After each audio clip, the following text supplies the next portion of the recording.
treads to end up spinning around like this on a typical tank model or any other thing that's going to use treads?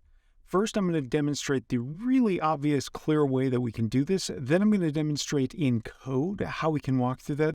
All right, so to start out with, as long as you have a model that has the tank tread model and the tread material separate from the rest of the tank, this is pretty straightforward. All you have to do is go into the offset for that material and adjust its X coordinate. That is really straightforward. Of course, if the angle is at a different axis, then you might need to alternate this from a different direction. But ours is not. So I'm going to set that. All we need to do is set that. Okay, that's it. We just need a script that updates it according to the speed.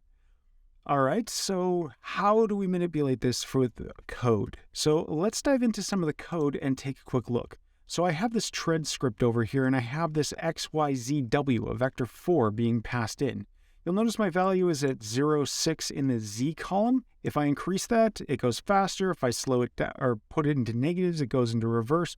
If I have it at 0, it effectively stops. All right. And of course, the W is going to be the other axis. Why? Why is the axis set up that way? Well, let's go back over into here. And that is because anytime that we are manipulating, and this is on Universal Render Pipeline Standard Lit Shader, anytime we're manipulating the offset, we're actually going to be passing in the tiling and the offset together. Those are both vector 2s, and we manipulate them by passing in a single vector 4 that contains X, Y for tiling and ZW for offset. All right, so going deeper into the code, we have our speed value. Our speed value we're effectively going to be using every frame, and that was the Z, where we had the Z set up as 0.7 or whatever speed value we have. Then we have the renderer, which we're going to get the renderer, and we're of course passing the we're setting the material property block by passing in the block to it.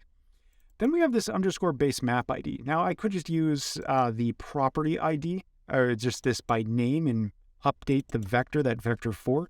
I could pass it in by name instead of integer, but this is a way to make it operate faster. Just because of the fact that otherwise every time I call it, it would have to look up the field name to get the field integer. All right, or index. All right, here is the material property block. That's what I'm using to store the changes that I'm making. I instantiate a new one because I need it, and then of course I set the vector for it, our current offset. And finally, current offset, which starts off with vector 4 of 1100. So the first two ones are its scaling information, tiling information. So it's one across vertically and one across horizontally, which I just gestured opposite for those.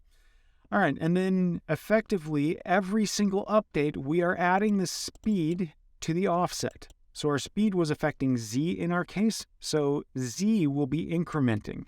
And then additionally, I have the modulus going onto here just so I can keep the values between 0 and 1. While it's not very likely that you'll ever get your values high enough to really mess anything up, once you do get over 100,000, there is the chances that your math will start screwing up. Of course, this is a visual operation, and it's not really likely to have that much of an impact. All right.